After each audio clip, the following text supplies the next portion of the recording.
I'm Debra Wise. I'm Artistic Director of the Underground Railway Theatre, which is one of the two companies in residence at the Central Square Theatre. So we started in Oberlin, Ohio, which was in fact active on the Underground Railroad.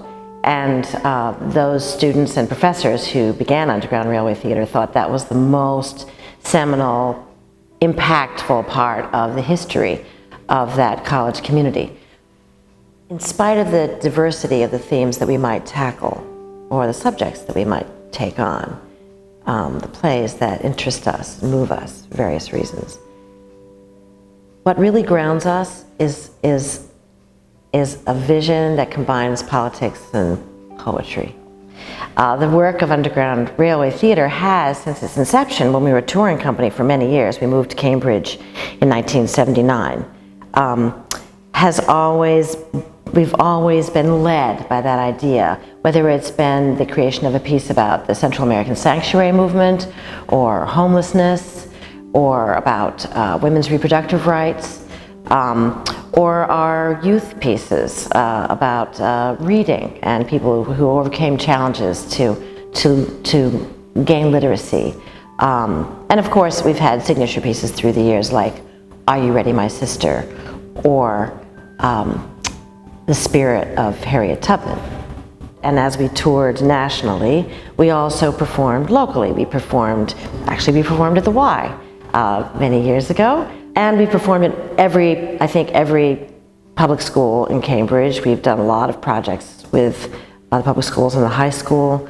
And we've done our social change pieces in various venues throughout the city.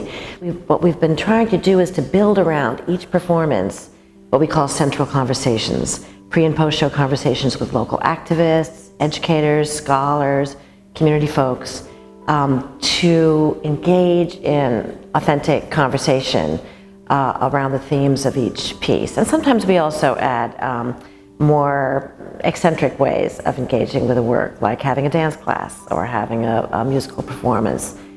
When we were doing The Mountaintop, Katori Hall's wonderful piece about the last night in the life of Dr. King, we reached out to members in the community to have our first community connectivity council, we called it.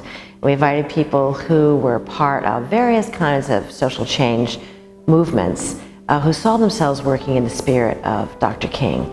Through the partnership with organizations like the YWCA, we were able to meet all kinds of folks we'd never met before who came in and led pre- and post-show conversations and became involved with the theater. So that's exemplary, I think, of the kind of work that we try to do, that kind of community connectivity and trying to bring in a play that's getting a lot of attention in the American theater scene and also engages issues of real concern.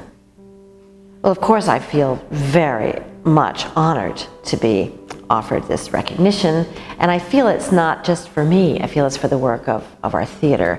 One of the reasons I value this recognition is that it's a challenge. It's a challenge to continue to do the kind of work that hopefully would make the Cambridge YWCA proud.